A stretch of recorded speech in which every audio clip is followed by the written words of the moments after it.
Hello there. I seem to have got onto a little bit of a theme of looking at some slightly obscure Germanic grape varieties. So today we're taking a look at a wine from Saxony, from Sachen, and this is Weingut Schloss Proschwitz, and this is their Goldriesling Qualitätswein Trocken. It's a 2016 vintage of that.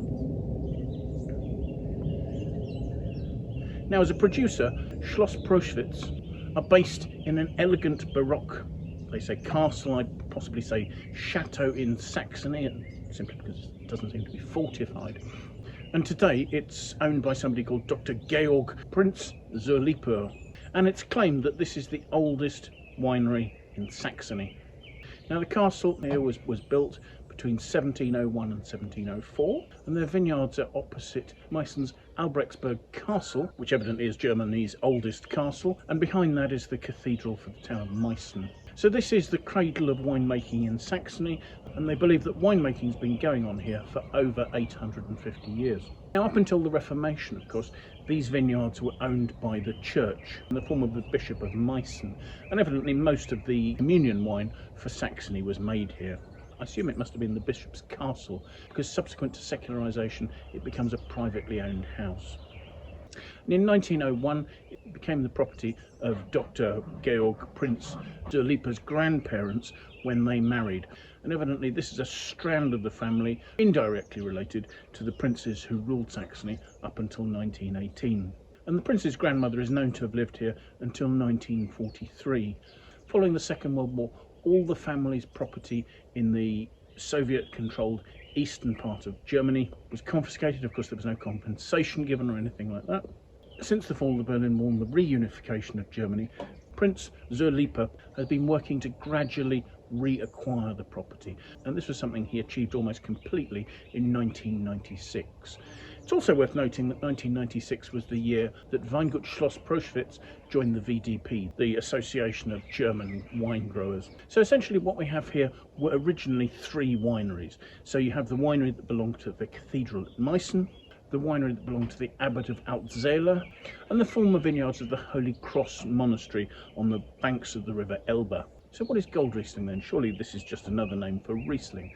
Not quite. Evidently Goldriesling is an Alsatian crossing, which includes Riesling in its parentage. It was developed in 1893, and there is some dispute as to what the second parent of the crossing is. One contender is a variety called Cortellier Mus, and the other is called Brioche de Malingre. Both are minor members of the Muscat family. So essentially this is Riesling crossed with a muscadine variety. And what I'm told that means is that it retains Riesling's good acidity, but yet has these more sort of grapey, aromatic, floral muscat notes. And just to make it a little more confusing, one of the synonyms of this grape variety is Gold Muscat. Most Gold Rieslings are consumed in Saxony. That's where it's principally grown. There's a little bit of it is cultivated in Austria, but this is a variety that generally is very specific to this part of eastern Germany. Very little of it is exported. The wine is also, you may have noticed when I showed you the label, rated as a VDP Gutswein. And basically what that is a regional wine. So it's not linked to a single vineyard, although it may be, but that's not its classification.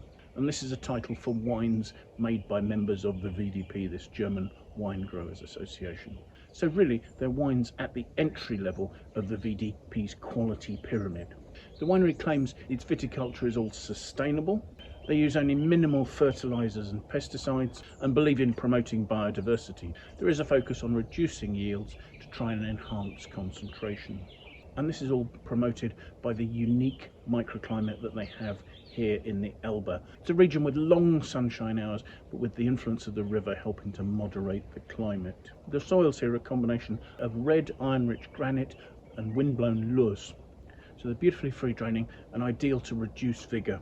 Once ripe, the Gold Riesling is harvested entirely by hand, and then it'll be moved to the winery as quickly as possible to stop any oxidation in that meantime.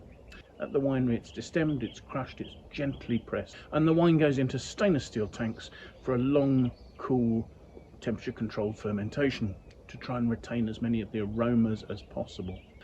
The notes I've got don't actually specify. I would assume malolactic conversion is blocked to keep the wine's freshness and to avoid any additional aromas.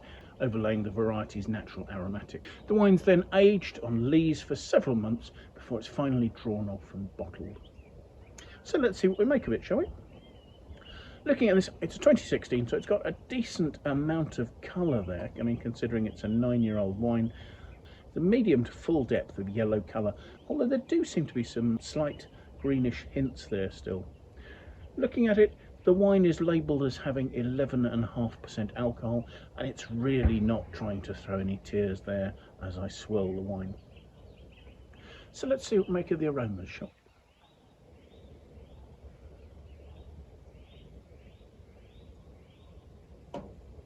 The aromas are really quite pretty. There's an initial sort of lime flower note. There's some honeyed touches. There is perhaps an underlying lime, but it is those floral notes that are really standing out. Perhaps also there's a hint of waxiness, suggesting something of the 9 years bottle age that this has had. So let's have a taste.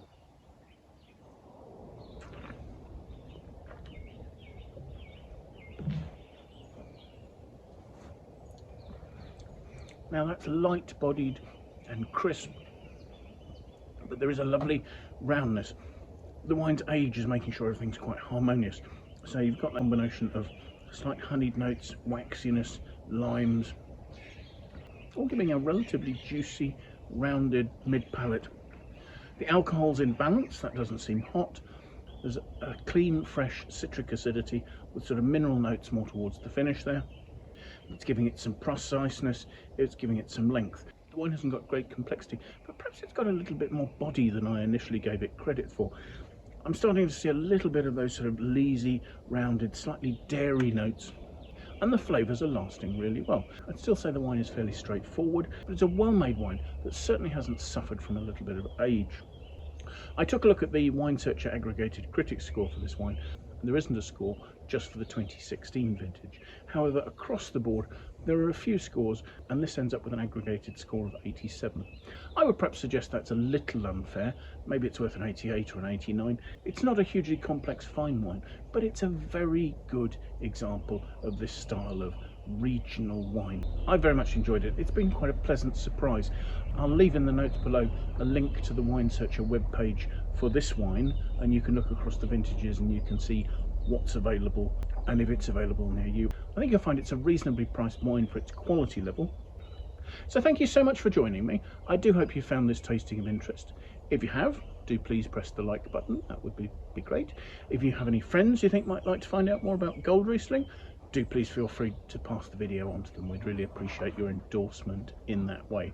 If you've got any comments, please pop them in the comments box below. It'd be great to hear what you think about the wines I'm looking at, the tastings I'm doing, or anything else that relates to that.